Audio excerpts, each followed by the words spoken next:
এর মুসলমান, ঈসা ইবনে মরিয়াম আলাইহিস সালামের কাছে আজরাইল আলাইহিস সালাম আগমন করলেন। মরিয়াম আলাইহিস সালামের কাছে আজরাইল আসে। মরিয়াম আলাইহিস সালাম ডাকতে বলে, বাবা ঈসা, আমার জন্য কিছু ফল আনো, আমার ফল খাইতে মন চায়, আমার জন্য কিছু ফল আনো। ফল আনতে চলে গেলেন হযরত ঈসা আলাইহিস সালাম। আজরাইল আলাইহিস সালাম হাজির হয়ে গেছে। আজরাইল এসে বলে, মরিয়াম দাঁড়াও, মরিয়াম রে দাঁড়াও। মরিয়াম দাঁড়ায় গেছে। আর মরিয়াম আলাইহিস সালাম বলে, তুমি কে? বলে, আমি আজরাইল। কেন আইছো? মা গো মা, মরিয়াম শোনো, আমার আল্লাহ তাআলা হুকুম দিয়েছে, আমার নাম আজরাইল। আমি প্রত্যেকটা মানুষের কাছে আসবো, তবে ইমানদারের কাছে সরাসরি আসি, বেঈমানদের কাছে আমি সরাসরি আসি না। একমাত্র যাদের জন্য আল্লাহ তাআলা জান্নাত নির্ধারিত করেছে, আল্লাহ বলেন, উইদ্দাতুনিল মুমিনিন, আমি আল্লাহ মুমিন মুত্তাকিনদের জন্য প্রস্তুতি করে রাখছি 8টা জান্নাত। জোরে বলো মারহাবা। এই জান্নাতি যারা দুনিয়া থেকে যারা বিদায় নিবে গো, আমি তাদের রূহটা বাইর করার জন্য জমিনের মধ্যে আগমন করি। মরিয়াম ডাকতে বলে, আজরাইল,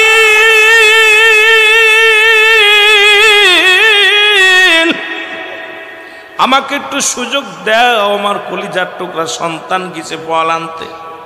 যখন এসে দেখবে মা দুনিয়ার মধ্যে নাই, বড্ড কষ্ট পাবে, আমাকে একটু সুযোগ দাও, আমার কলিজার টুকরা আসুক। আজরাইল কয়, না না, কোনো সুযোগ দেওয়ার সম্ভাবনা নাই, কারণ এখনই আমার কাজ করতে হবে, আপনাকে নিয়ে যেতে হবে। অনেক অনুনয় বিনয় করলেন, আজরাইল কোনো কথা শুনলেন না। মরিয়াম আলাইহিস সালাম, আজরাইল, যদি সময় না দাও তাহলে নিয়ে যাও। আজরাইল আলাইহিস সালাম রূহটা বাইর করে নিয়ে গেলেন মা মরিয়াম আলাইহিস সালামের। এদিকে ঈসা আলাইহিস সালাম এসে দেখে মা জননী পড়ে আছে জমিনের মধ্যে। মা জননী পড়ে আছে, চিন্তা করছে মা মনে হয় ঘুমায়, মাকে ডাক দিলেন না। কিছুক্ষণ পরে যখন চিন্তা করে, আমার মা তো ঘরে ফিরলে, কোনোদিন তো ঘুমায় না। মা যখন ঘরে ফিরতাম ডাক দে বলতো, বাবা আই শুনি। আজকে যেহেতু বলে না, মা কেন শুয়ে আছে দেখে আসি। মায়ের হাতটা ধরে দেখে রে মা আর দুনিয়ার মধ্যে নাই। একটা চিৎকার মেরে বলে, মা মা মা গো। এ মুসলমান, ডাক দে বলে, আমার মালিক, তুমি আমার মাকে নিয়ে গেছো, আমাকে একটা সুযোগ দাও। আমার মায়ের সঙ্গে আজরাইল কি ব্যবহার করেছে আমি একটু জেনে নিই। আমার মায়ের সঙ্গে জানতে চাই। আমার আল্লাহ তাআলা হুকুম দিলেন, ঈসা আলাইহিস সালাম মাকে জিন্দা করলেন, ডাক দিলেন, আর মা উঠে পড়লেন।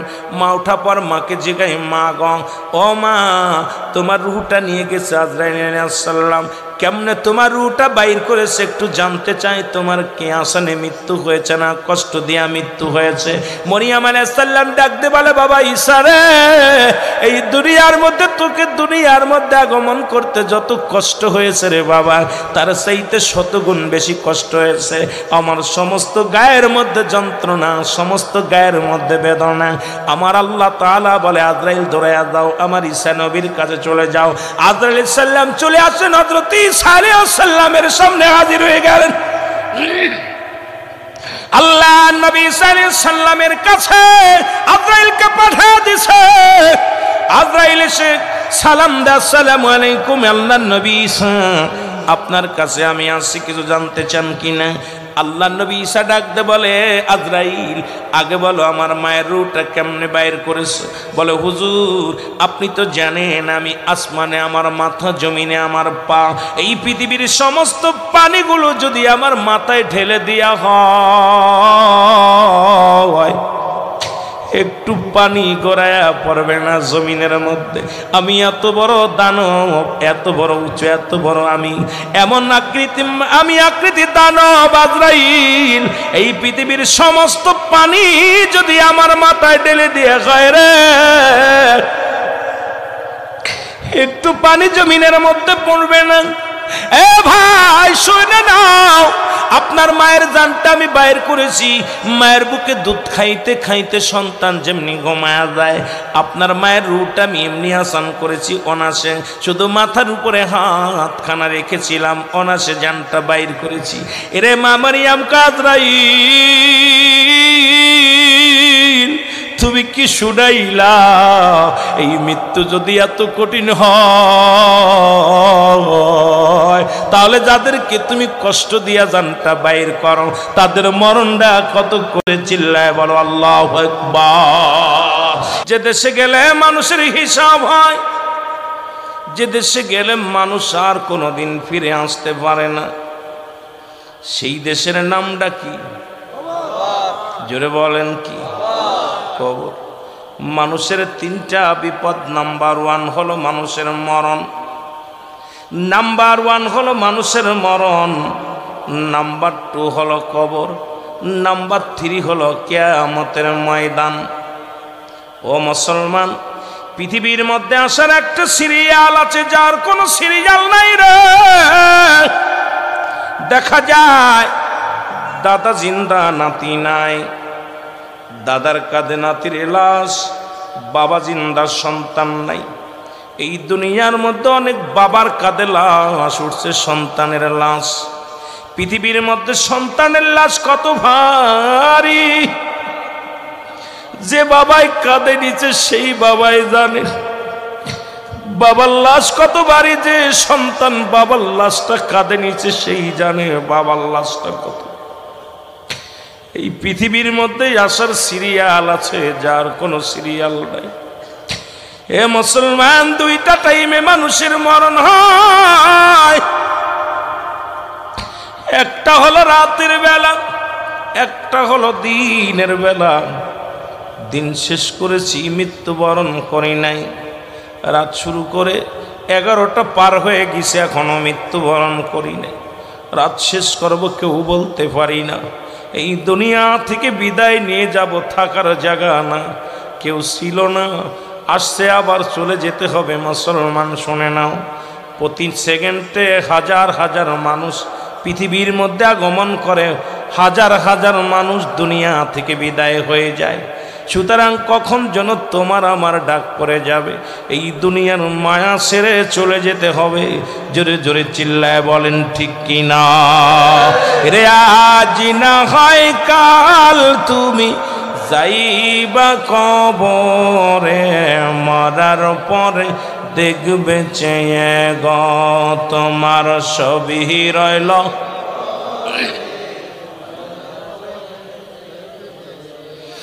এ দুনিয়ার মুসলমান,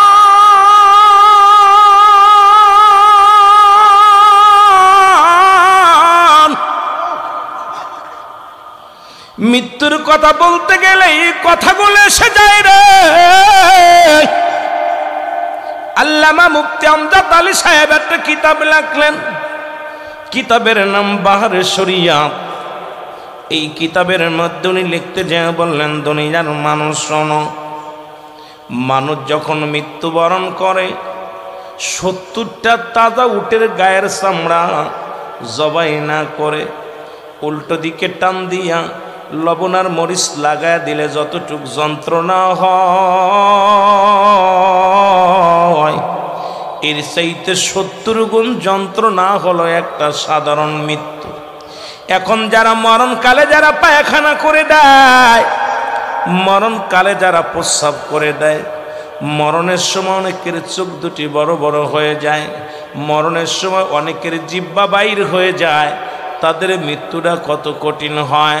অনেকে দেখেছি মরণের সময় একটা অঙ্গ বেঁকা হয়ে গেছে রে, কত কষ্ট দিয়া মৃত্যু হয়েছে, কত কষ্ট করিয়া।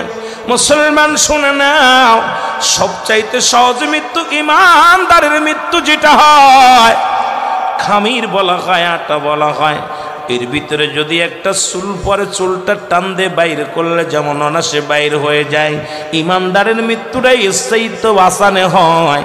এই মৃত্যু যদি এত যন্ত্রণা হয়, কঠিন মৃত্যুটা কত কঠিন হয় আপনাকে আমাকে জানার দরকার, বোঝার দরকার। জোরে বলেন ঠিক কিনা? এর প্রেম যদি করবি রে মন, বলেন প্রেম যদি শিখবি রে মন, এর সব ছেড়ে চল মদিনায়, তোরা সব ছেড়ে চল মদিনায়। আমার দয়াল নবী যেই দেশে ঘুমায়, আমার মায়ার নবী।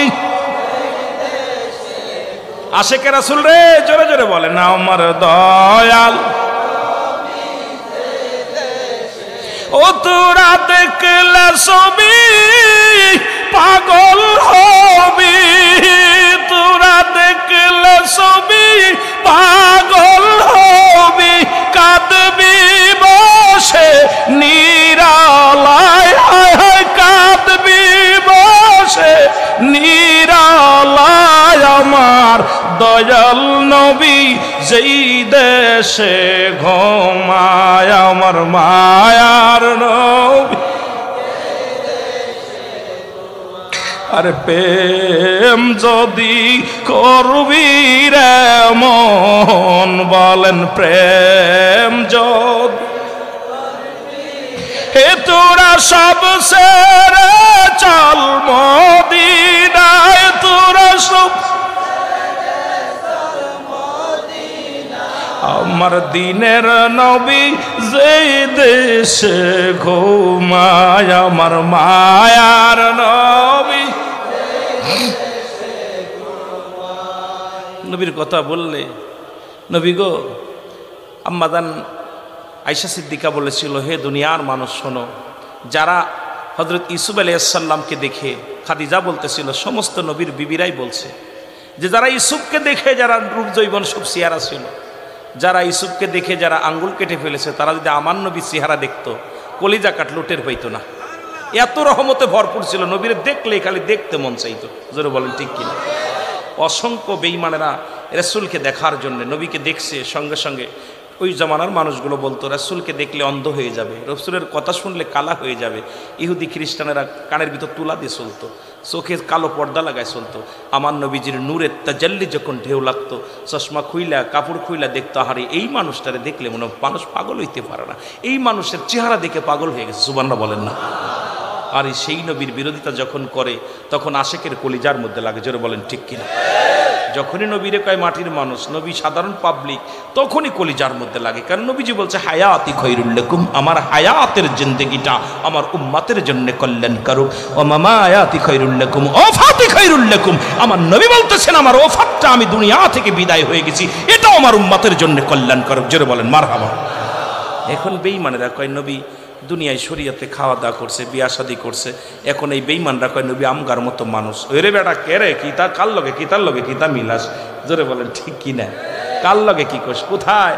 আরে আমার এই বাংলাদেশের মাটি আর মদিনার মাটি এক।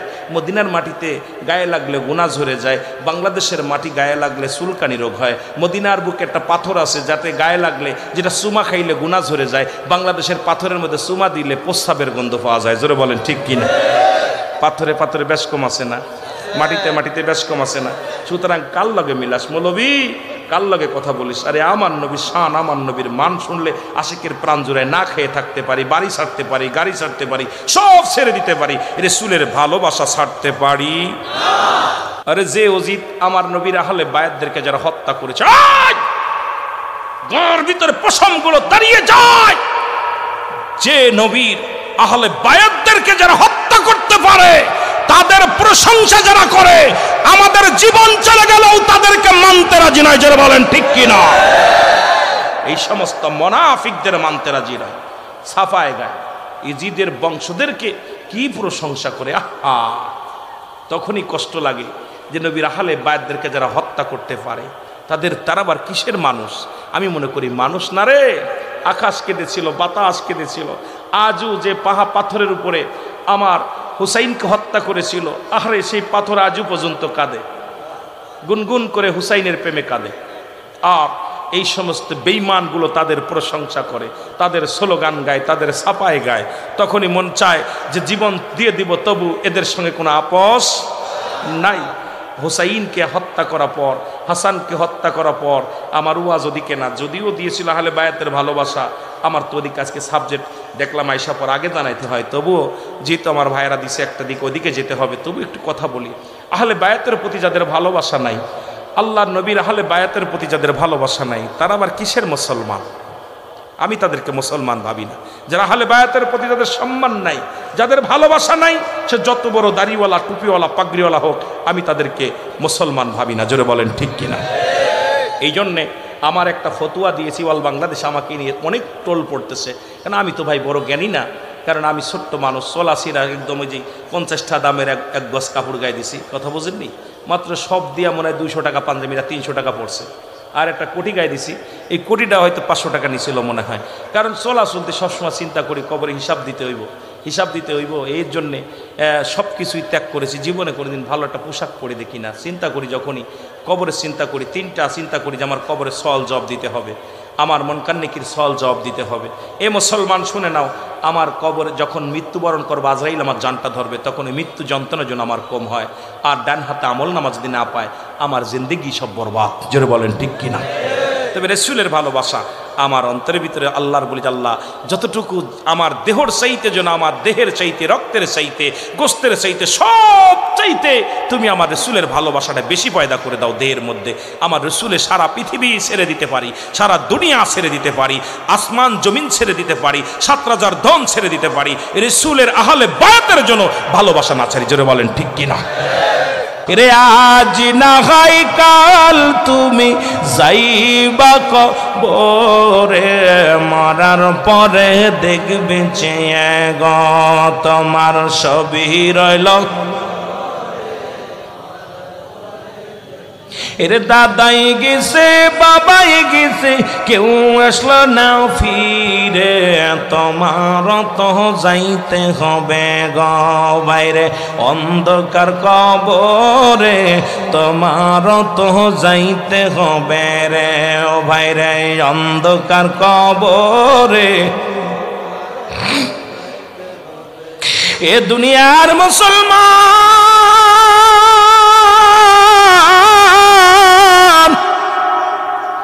ইমানদারের মৃত্যু এত সহজ, তাই যদি এত যন্ত্রণা হয়, যারা মরণের সময় তাদের এত কষ্ট দিয়ে আজরাইল সাল্লাম জানটা নিয়ে যায়, তাদের কত কষ্ট হয় রে, তাদের কত যন্ত্রণা দেয়। আল্লাহ আল্লাহ আমাদের মৃত্যুটা তুমি সহজ করে দিও আল্লাহ, আমরা যেন ইমানের সাথে মৃত্যু হয়। ওই মরণের সময় আজরাইলকে দেখানোর আগে আমার নবীজির নূর চেহারা দেখা দিও, আমার রহমতের নবীর চেহারা মুবারক আমাদের সামনে আয়না বানায়া দিও আল্লাহ। ওই আদম থেকে শুরু করে আজ পর্যন্ত, আদম আলাইহিস সালাম থেকে শুরু করে আখির নবী রাহমাতুল লিল আলামিনের উম্মত পর্যন্ত রে, কিয়ামত পর্যন্ত অসংখ্য মানব দুনিয়ার মধ্যে আগমন করেছে, সবাই বিদায় হয়ে গেছে। কখন যেন চলে যায়, এই দুনিয়া থাকার জায়গা না, চলে যেতেই হবে, এর মধ্যে কোনো সন্দেহ নাই। আল্লাহ ওই মরণের সময় আমাদের নসিবে কালেমা জারি করে দিও। জোরে জোরে বলেন মারহাবা, একটু জোরে জোরে বলেন আল্লাহু আকবার, আরো জোরে জোরে বলেন আমিন, আর একটু জোরে জোরে চিল্লায় বল আল্লাহু আকবার। এই মরিয়ম আলাইহিস সালামের মৃত্যুর কথা বলতে যা বলতেছিলাম, এত যন্ত্রণা, এত কষ্ট দিয়ে মা মরিয়ম আলাইহিস সালাম, এত আসানে মৃত্যু। শুধু ওই যে বললাম ইমানদারের মৃত্যু হয়, আপনারা জানেন যে খামিরের মধ্যে, আটার মধ্যে একটা চুল থাকলে অনায়াসে টান দিলে যেমন এত আসানে মৃত্যু হয়, সেই মৃত্যুটা যদি এত কঠিন হয়, যাদের কষ্টে মৃত্যু হয় তাদের মৃত্যুটা কত কঠিন হয়। দেখছেন না, হযরত মূসা আলাইহিস সালামের একটা ঘটনা আমার মনে পড়ে। কবরের পাশে যাইতেছিলেন, যা পর আপনার ওই দেখছে, যা পরে কবর থেকে উঠছে, 2টা লোক উঠাইছে, বলছে ভাই তোমরা কতদিন যাবত মোর কবরে আসো? হয়ে ভাই 50 বছর বা 500 বছর কবরে শুয়ে আসি। তা কবরে সবচেয়ে কি তোমরা কি জান্নাতি না জাহান্নামী? বলছে আমরা জান্নাতি। জান্নাতি তোমরা এত নিয়ামত পাইছো কবরের মধ্যে, অনেক নিয়ামত পেয়েছো জান্নাতি নিয়ামত, তা কষ্টে কি কয়? কষ্ট ওই আজরাইল আলাইহিস সালাম আমাদের জানটা বাইর করেছিল, সেই গায়ের যন্ত্রণা এখনো যায় না। এ ভাই, এতদিন কবরে শোয়া পরও যদি আজরাইল জানটা নিচে রুহুটা বাইর করেছে, এই যন্ত্রণা এখনো যদি গা থেকে না যায়, তাহলে আমরা যদি শরিয়াতের বিধান না মানি, তরিকাতের বিধান না মানি, আমরা যদি ইসলামের বিধান না মানি, আমরা সুন্নিয়াতের পতাকা তলে না আসতে পারি, তাহলে আমাদের কত কষ্ট দিয়া মৃত্যু দিবে। জোরে বলেন ঠিক কি না? আমার দাদু ভাইয়েরা, আমার ভাইয়েরা, আমার বন্ধুরা, আমার গভীর মনোযোগ। এই জন্য ইমানদার একটা কথা বললে আপনাদের বুঝতে সহজ হবে, মরণের কথা বলতে যাইয়া আজরাইল আলাইহিস সালাম চলে আসছে হযরত মুসলমান হযরত মূসা আলাইহিস সালামের কদমের মধ্যে, যার কাছে জিবরিল আমিন আগমন করেছিলেন 450 বার। কয়বার? 450 বার আল্লাহর সঙ্গে দিদার করেছে। একটু আগে আমার ভাই জানোয়াজ করেছে, আমার উস্তাদুল আলেম মাওলানা সাহেব আলোচনা করেছে মিরাজের আলোচনা। আমার নবীর কাছে, নবীর সঙ্গে সাক্ষাৎ হয়েছে পর্দা ছাড়া আমার আল্লাহর, দেখা হয়েছে পর্দা ছাড়া আমার আল্লাহর। এইরকম পার্সোনাল একভাবে ডেকে নিলেন আমার আল্লাহ তাআলা আমার হাবিবকে। অনেক ওয়াজ চলে আসছে মৃত্যুর মধ্যে, কিন্তু অনেক জায়গা ঢুকে যাচ্ছি বাবা, খেয়াল করবেন। কবরের মধ্যে যাওয়ার আগে একটু ঈমান আকীদা ঠিক করে আসিন, তারপরে আলোচনার মধ্যে যাই। এ মুসলমান, গভীর মনোযোগ। আমার আল্লাহ ডাকতে বলে, হাবিব, এই পৃথিবীর মধ্যে আদম নবীর কাছে আমি জিবরিল পাঠাইলাম 12 বার, ইদ্রিস আলাইহিস সালামের কাছে পাঠাইলাম 4 বার, হযরত ইব্রাহিম আলাইহিস সালামের কাছে পাঠাইলাম 42 বার, মুসা আলাইহিস সালামের কাছে জিবরিল আমিনকে পাঠাইলাম 450 বার, আর আপনার কাছে পাঠাইছি আমি জিবরিল আমিন 24,000 বার। জোরে জোরে বলেন মারহাবা। আর একটু জোরে। 24,000 বার আপনার কাছে পাঠাইছি গো নবী গো। আমার তৃষ্ণা মিটে নাই আপনার সঙ্গে কথা বলে। আরে নবীর সাথে কথা বললে তৃপ্তি মেটে নেই আমার আল্লাহ। আপনাকে আমার দেখতে মন চায়, কথা বলতে মন চায়, তাই তো নবী গো আমি আপনার পর্দা ছাড়া উঠাই নিয়ে আনলাম আপনাকে। আল্লাহর রাসূল গো, কত সুন্দর মজার ওয়াজ রে বাবা, শুনে নেন শুনে নেন। কিন্তু ওদিকে তো আমার সাবজেক্ট না, শুধু টাচ দিয়ে দেওয়া যায় একটু রে মুসলমান। এবার নবীকে নিয়ে বসাইলেন পাশাপাশি, একটা দুইটা, একদম কোনো পর্দা নাই। হাবিবকে ডাক দে বলেন, হাবিব, প্রতিটা নবীকে আমি আল্লাহ এক একটা নিয়ামত দান করেছি পার্সোনাল, আপনি কি চান? আমার নবী বলে, আমার মাওলা আমি চাই ইয়া রাব্বি হাবলি উম্মতি। জোরে বলো মারহাবা। চিন্তা করছেন? সমস্ত নবীদের নিয়ামত তো দুনিয়াতেই দিয়ে দিছি, আপনার আপনি চান নাই, এতবার দিতে চেয়েছি আপনি নেন নাই। আজকে পার্সোনাল দেখা হলো, বলেন না কি নিবেন? আমার নবী কয় ইয়া রাব্বি হাবলি। আহা, কার জন্যে কাঁদবা না রে ভাই? নবীর প্রেম যাদের ভিতরে নাই, তার ঈমান বলতে কিচ্ছু নাই, সরাসর বেঈমান। পর্দা ছাড়া আলাপ হয় রে মুসলমান, শুনে নাও। হাবিব বলে, আমার আল্লাহ ডাকতে বলে, হাবিব,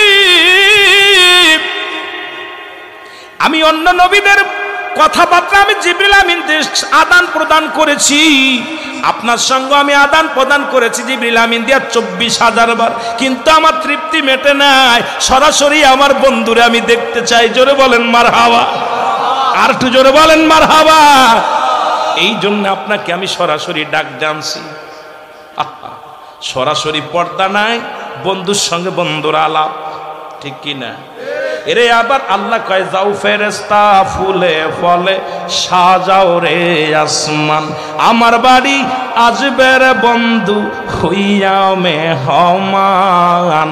যাও ফেরেশতা ফুলে ফলে সাজাও রে আসমান, বন্ধু আমার নূরের খনি তাজিম করো জলদি জনি। আরে গোপন করিব আলাপ, গোপন করিব আলাপ হাবিব আমার।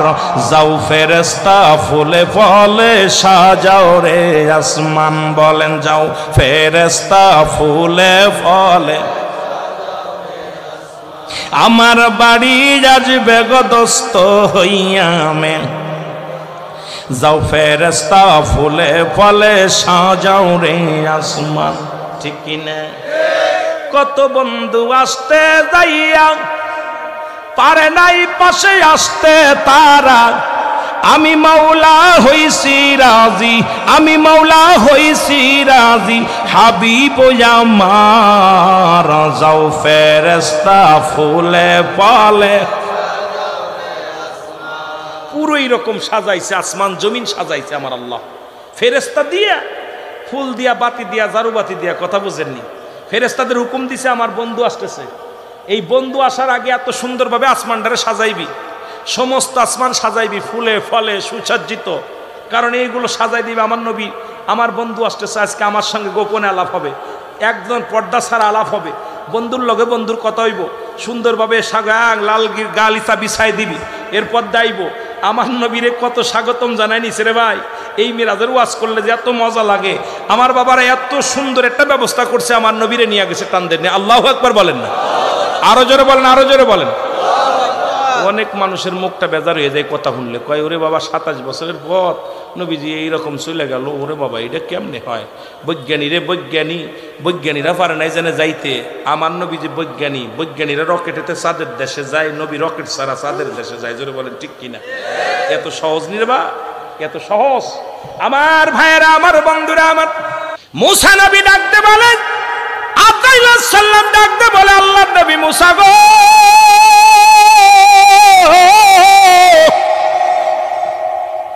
আপনাকে আমি নেওয়ার জন্য এসেছি।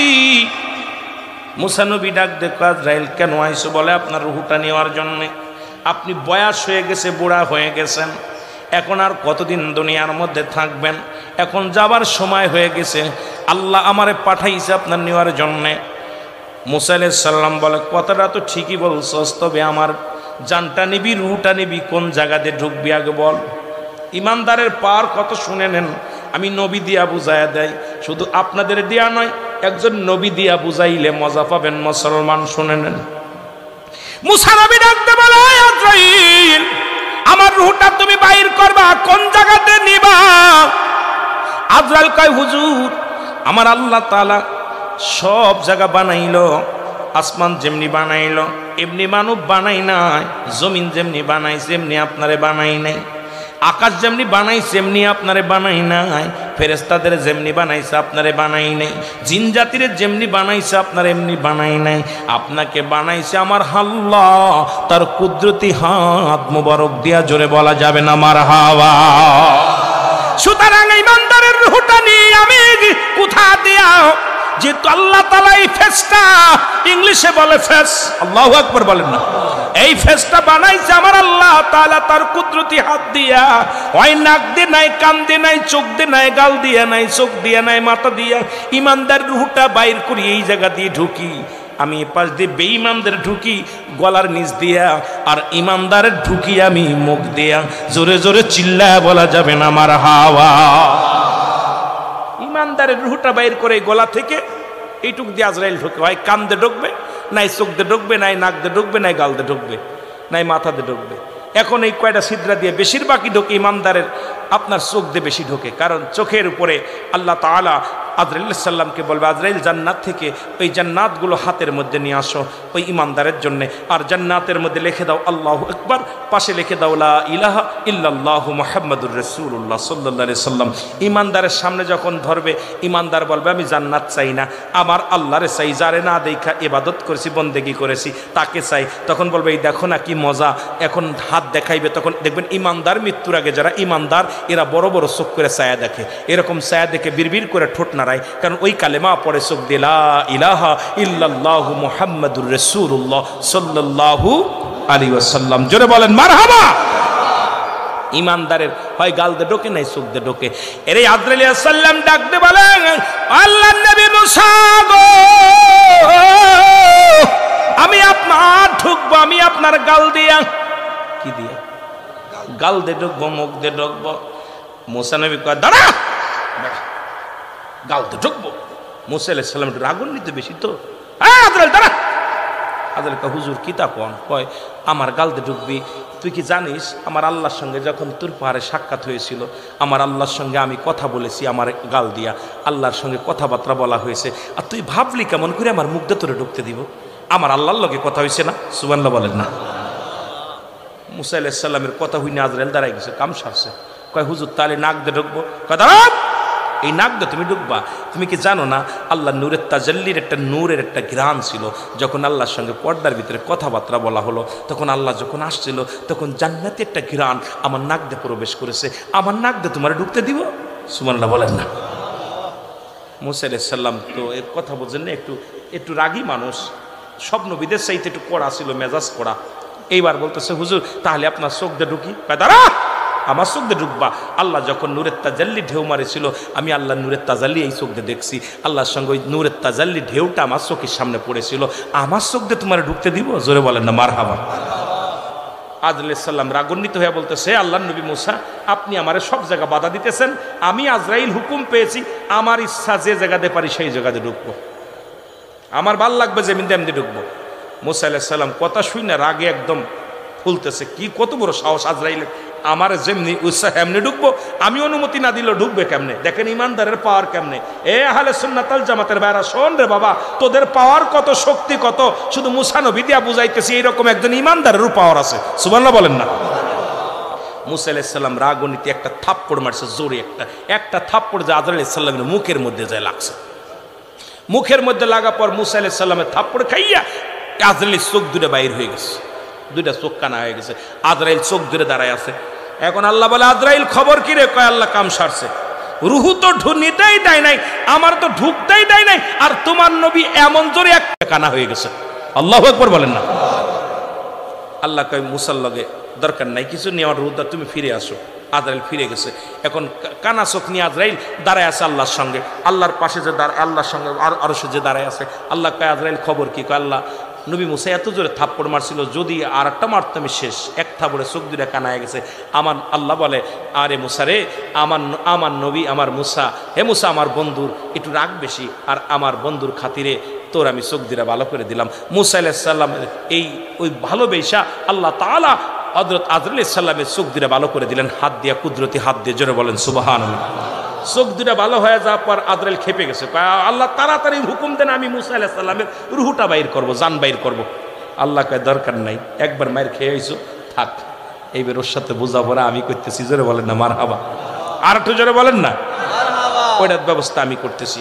আল্লাহর কাছে একদম দরখাস্ত, এই মুসা বন্ধু, আল্লাহর সঙ্গে কথা হচ্ছে। জি বলেন। কয় কথা হলো, আপনি এই একটা বকরির গায়ে বা একটা মেশির গায়ে যত পরিমাণ পশম আছে, এত 100 বছর আপনার হায়াত দিলাম, আপনি কি নিতে রাজি? কত একটা গাভীর গায়ে বা একটা মেশির গায়ে যত পরিমাণ পশম আছে, 100 বছর বা 100,000 বছর আপনাকে হায়াত দিলাম। মুসা নবী আল্লাহ আপনি হায়াত দিলেন আর আমি নিলাম, ঠিক আছে, কিন্তু এরপরে কি হবে?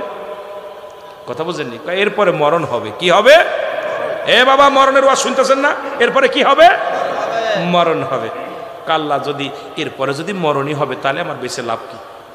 তাহলে বেশি থেকে এত কষ্ট করে ইবাদত বন্দেগী করব, সংসার ধর্ম করব, খাওয়া দাওয়া করবো, রাত জাগবো, ওর দরকার নাই। যেহেতু মরণ যেহেতু হবে, আমার আর হায়াতের দরকার নাই। তবে যাওয়ার আগে আপনার লগে একটু দেখা করতে চাই। সুবহানাল্লাহ বলেন না। আপনার লগে আবার একটু আলাপ হবে, আমার আর একটা বা সুযোগ দেন, আপনার লগে আমার দিদার হবে। আল্লাহকে দিলাম সুযোগ, আয়। মুসা নবীকে ডেকে নিলেন। মুসা নবী যায় তুর পারে যায়, আলাপ করতেছে আল্লাহর সঙ্গে। অনেক আলাপ বিনিময় করার পর আমার আল্লাহ বলতেছেন, মুসা যাও, তোমার সাথে শেষ দেখাটা হলো, এখন দুনিয়ার জগতে শেষ দেখা হবে, আবার দেখা। সুবহানাল্লাহ বলেন না।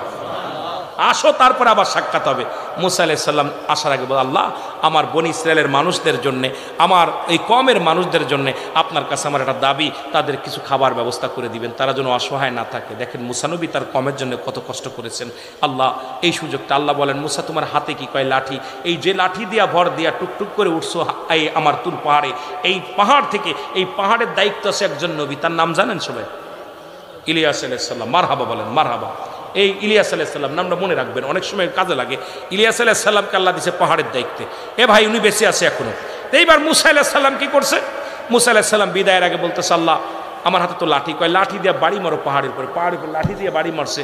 বাড়ি মারার পর ওই বিশাল একটা পানি, বিশাল একটা নদী বাইর হয়েছে। আল্লাহ মুসা আলাইহিস সালাম পানি দেখে আশ্চর্য হয়ে গেছে। আল্লাহ এত পানি? এই পানি আসলো কই পাহাড়ের মধ্যে, কার একটা বাড়ি মারো পানির মধ্যে বাড়ি মারছে, বানা পরে একটা বিশাল একটা পাথর ভেসে আসছে, পাথর দিকে পানির ভিতরে ভেসে আসতেছে। আল্লাহ বলেন মুসারে পাথরের মধ্যে একটা বাড়ি মারো। পাথরের মধ্যে যখন বাড়ি মারছে সঙ্গে সঙ্গে পাথরের ভিতর থেকে একটা হরিণ আসছে, তাজা হরিণ, হরিণের গালের মতো তাজা ঘাস। সুবহানাল্লাহ বলেন না। আমার আল্লাহ বলতেছে মুসা দেখো, মুসা আলাইহিস সালাম দেখে হরিণের মুখের মধ্যে ঘাস। আমার আল্লাহ বলেন মুসারে তুমি কি জানো আমি হলাম স্রষ্টা, আমার কোনো মৃত্যু নাই, সৃষ্টির মৃত্যু আছে। আর আমি যত সৃষ্টি দুনিয়ার মধ্যে যা করেছি সব কিছুর খাবারের ফয়সালা আমি আল্লাহ নিজে করেছি। জোরে বলেন মারহাবা। মুসা তুমি ইহা দ্বারা বুঝতে পারো তোমার খালি কমেন না, পৃথিবীতে যত মাকলুকাত আমি তৈরি করেছি সবারই রিজিকের ব্যবস্থা আমি আল্লাহ করেছি। জোরে বলা যাবে না মারহাবা। তাহলে তুমি সুদ খাও ঘুষ খাও কেন? ও ভাই, ওই পাহাড়ের মধ্যে যদি নদীর মধ্যে পাথরের মধ্যে একটা হরিণ থাকে তাকেও যদি আল্লাহ খাওয়ায়, তাহলে তুমি ঘুষ সুদ খাবা, তোমার রিজিকের ব্যবস্থা আল্লাহ করে দিছে, হালাল পথে থাকো। জোরে বলেন ঠিক কিনা? মুসা আলাইহিস সালাম দেখা বলেন আল্লাহ তোমার শুকরিয়া আদায় করি, আমি যাচ্ছি। আসার পরে হযরত মুসা আলাইহিস সালাম আসতেছিলেন হেঁটে হেঁটে, দেখে এক পাহাড়ের মধ্যে 7 জন মানুষ একটা কবর খুঁড়তেছে। কথা বুঝেননি? কি কবর ওয়াজ, কি খুঁজতেছে? কবর খুঁড়তেছে। মুসা আলাইহিস সালাম চিন্তা করে আশেপাশে তো কোনো বাড়ি টাড়ি নাই, এখানে কবর হয় কিসের কবর? মুসা আলাইহিস সালাম যে সালাম দিলেন, আসসালামু আলাইকুম ভাইরা, এখানে কার কবর খোঁজেন? ভাই ওই তো একজন ছবি আমাদের এলাকায় একজন মারা গেছে, তার কবর হবে। তা আপনি যেহেতু আল্লাহর নবী আপনি একটু কবরটা খোঁড়েন। মুসা আলাইহিস সালাম ওদের সাথে শরীক হয়ে গেলেন, নিজের কবর নিজে খুঁড়লেন। জোরে বলেন না সুবহানাল্লাহ। আর একটু জোরে বলেন। মুসা আলাইহিস সালাম নিজের কবরটা নিজে খুঁড়লেন। কবরটা খুঁজা হয়ে গেল। ফেরেশতারা ওই যে 3 বলতেছিলাম 7 জন জিনিস, 7 জন লোক কবর খুঁড়তেছিলেন, একজনও মানুষ নয়, 7 জনই হলো ফেরেশতা। মুসা আলাইহিস সালাম কবরটা যখন খুঁড়া হয়ে গেল, ফেরেশতারা বলে হে আল্লাহর নবী মুসা, কিছু মনে না করলে আপনি একটু কবরের ভিতরের মাপটা নিয়ে যেত, আপনি একটু কবরের ভিতরে শুয়ে দেখেন, একটু মাপ দেখার দরকার। কারণ যে লোকটা মারা গেছে ওই লোকটা বডি ফিটনেস আপনার মতো, লম্বা চওড়া আপনার মতো, সুতরাং যে লোকটা মারা গেছে ওই লোকটার বডি আপনার মতো। আপনি দয়া করে যদি একটু কবরের ভিতরে শুইতেন তাহলে মাপটা ঠিক করে নিয়ে যেত। জোরে জোরে চিল্লায় বলেন আল্লাহু আকবার। জোরে জোরে চিল্লায় বলেন আল্লাহু আকবার। মুসা আলাইহিস সালাম নিজের কবরটা নিজে খুঁড়লেন। মনে পড়ছে কথা বলছে আমার ভাইয়েরা? এরপরে মুসা আলাইহিস সালাম কবরের ভিতরে যখন শুইলেন, আল্লাহ বলে ফেরেশতা দূরে আদারে আজরাইল, আমার নবী কবরের ভিতরে শুইয়া আরাম মনে করে, নিজের কবরের ভিতরে নিজে যখন শুয়া বলে আল্লাহ এই জায়গাটা অনেক নির্জন, আল্লাহ অনেক ভালো হয়েছে। আজরাইলকে পাঠাইয়া দিলেন, ওই জান্নাত থেকে একটা ফল পাঠাইলেন, আপেল হাতের মধ্যে আজরাইল আলাইহিস সালাম নিয়ে আসলেন। এই আপেলের মধ্যে যখন কামড় দিছে সঙ্গে সঙ্গে আজরাইল আলাইহিস সালাম মুসা আলাইহিস সালামের জানটা বাইর করে দিলেন। এবার ওখান থেকে উঠাইলেন, কয় মুসা আলাইহিস সালামের লাশটা উঠাও। মুসা আলাইহিস সালামের দেহখানা উঠানো হলো, ওই জান্নাতি পানি দিয়ে তাদের গোসল করানো হলো। এ মুসলমান, জান্নাত থেকে পোশাক এনে তারে কি পরানো হলো? এই মুসলমান তাকে দাফন করানো হলো, কাফন পরানো হলো। এরপরে কবরটা সুন্দরভাবে মিশিয়ে দিলেন। মুসলমান শুনে না, এইরকম পৃথিবীর মধ্যে যেহেতু আপনার রূহ আছে, মৃত্যুবরণ করাই লাগবে। একমাত্র আমার স্রষ্টার মৃত্যু নাই, সৃষ্টির মৃত্যু আছে। সুতরাং মরণের জন্য সদা সর্বদা প্রস্তুতি থাকা লাগবে। 1 নাম্বার হলো মরণ, 2 নাম্বার কবর। এই কবরে যেদিন মুসলমান শুনে নেন আমার ভাইয়েরা আমার, কবর বলতে বুঝায় মানুষ আমরা মনে করি আশেপাশে, বাড়ির আশেপাশে 3.5 হাত গর্ত করে যেখানে লাশ রাখা হয় সেখানে মনে করি কবর। নারে বাজান না, কবর বলতে বুঝায় মানুষের মৃত্যুর পর থেকে শুরু করে কিয়ামত পর্যন্ত জগৎটাকে বলা হয় কবরের জগৎ। সুতরাং বাবারা আমার, আমরা যারা আগুনে পুড়ে মারা যায়, যারা পানিতে ডুবে মারা যায়, যারা হাঙ্গর কুমিরে খেয়ে ফেলে, তাদের কবর কোথায়? ইয়া দ্বারা মুসলমান শুনে নেন, আমার আল্লাহ তোমাকে বানাইতে সময় লাগবে না, হুকুম দিলে হয়ে যাবা। সুতরাং মৃত্যুর পর থেকে শুরু করে কিয়ামত পর্যন্ত জগৎটাকে বলা হয় কবর। এই কবরে যেদিন শোয়া দিবে 1 নম্বরে আসবে একজন ফেরেশতা, তার নাম হলো নোমান ফেরেশতা। মুসলমান শুনে নেন, আমরা জানি কবরে শোয়ানো পর মুনকার নেকির আসবে। এই ভাইরা আমার, মুনকার নেকির আসার আগে নোমান ফেরেশতা আসবে, কবরে ঢুকে যাবে। সব মুসলমান ডাকতে বলবে বলে ভাই ওঠো, তোমার ভিতরে রূহটা দেয়া হলো। আজরাইল আলাইহিস সালাম রূহটা বাইর করেছে, আমার আল্লাহ তোমাকে জানটা দিয়েছিল, এটা কবজ করেছে। এখন আমি তোমার দুজন কেরামন কাতিবিন, দুপাশে দুজন ফেরেশতা ছিল, তারা তোমার আমলনামাটা লিখে রাখছে, ভালো মন্দ সব লিখে রাখছে। এখন তোমার হিসাব হবে, দুইটা কাগজ থাকবে নোমান ফেরেশতার হাতের মধ্যে, একটা হলো নেকির কাগজ, একটা হলো বদির কাগজ। এইবার হাতের মধ্যে দিবে, ভাইরে তুমি লেখো, এই তোমার আমলনামাটা লেখো। বলবে আমি লিখবো কেমনে, আমার কাছে তো কোনো কলম নাই। ডাকতে বলে বান্দারে তোমার কলম হলো ডান হাতের শাহাদাত আঙ্গুল মোবারক, এই মুসলমান এই আঙ্গুলটার বড় দাম। এরে আমরা হলে সুন্নাতুল জামাতের যারা মুসলমান আশিকেরা, শোনো, এই আঙ্গুলের মাথায় সুন জড়ায়ও না। এই আঙ্গুল দিয়ে আমার নবী চন্দ্রকে দিয়ে খণ্ডিত করেছে, এই আঙ্গুলের বড় দাম। এই কবরের ভিতরে তোমার আমলনামাটা তোমার এই আঙ্গুল দিয়া লেখা লাগবে। বাবার এই আঙ্গুলটার মর্যাদা তোমরা রক্ষা করবা, জোরে জোরে চিল্লায় বলো ঠিক কিনা। এবার ফেরেশতা ডাকতে, নোমান ফেরেশতা ডাকতে বলো, এ বান্দা, এই ডানাতের শাহাদাত আঙ্গুল মুবারক হলো তোমার কলম। বান্দা বলবে আমি কলম পাইলাম, কালি তো নাই। বলবে কালি তোমার মুখের থুতু মুবারক, জোরে বলো আল্লাহু আকবার। এই মুখের থুতু মুবারক তোমার কালি। আমি আপনাদের দুটি পায়ে ধরে বলে যাই, এই মুখ দিয়ে গাজায় টান দিস না, এই মুখ দিয়ে মদে টান দিস না, এই মুখ দিয়ে বিড়ি সিগারেট খাস না, এই মুখ দিয়ে কাউকে গালি দিস না। এই মুখটারে পবিত্র রাখ। মায়ের গর্ভে যখন ছিলাম, মায়ের নাভির সঙ্গে তোমার নাভিটা জুড়াইয়া দিছে, কারণ এই মুখ দিয়ে আমার নবীর দুরূদ পড়বা, এই মুখ দিয়ে কোরআন পড়বা, এই মুখ দিয়ে আল্লাহর জিকিরি করবা। এই মুখটা দিয়া কেমনে তুমি গাজার মধ্যে টান দাও, এই মুখটা দিয়ে কেমনে বিড়ির মধ্যে টান দাও, এই মুখটা দিয়া কেমনে তুমি হারাম খাও, এই মুখটা দিয়া কেমনে তুমি হারাম জিনিস ভক্ষণ করো। আমি তোমাদের দুটি পায়ে ধরে বলে যাই রে মুসলমান, আজ থেকে মুখটা পবিত্র রাখো গো। এই মুখের থুতু মুবারক হবে তোমার কালি। বান্দা বলবে আমি কালি পাইলাম, এখন কাগজ পাবো কই রে?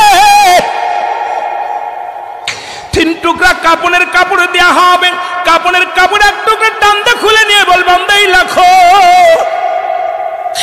বান্দা সেকেন্ডের মধ্যে লেখা হয়ে যাবে তার আমলনামা।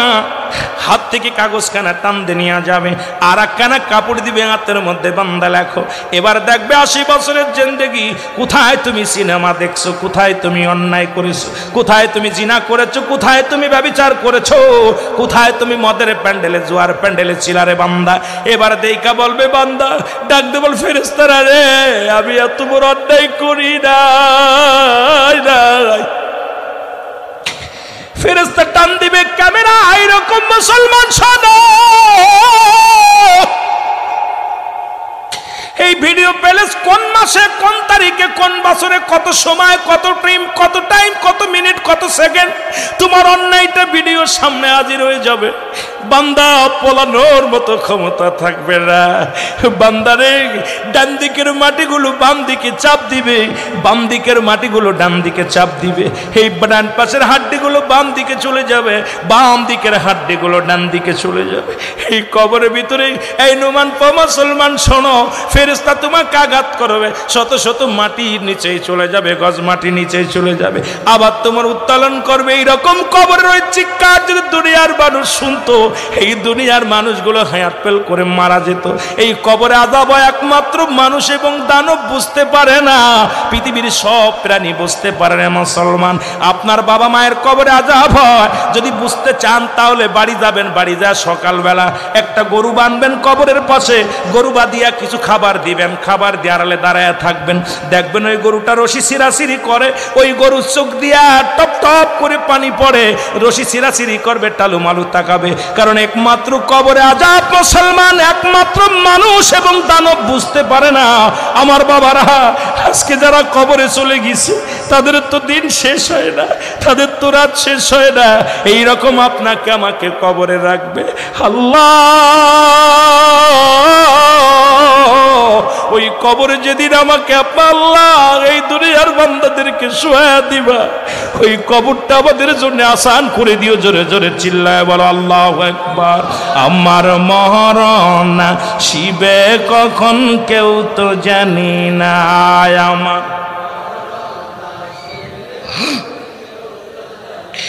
আমি চলে যাব, আমায় তোমরা ভুইলা যেও না। আমি চলে যাব না, আমার মরণ আসিবে কখন কেউ তো জানি না, আমার মরণ আসিবে।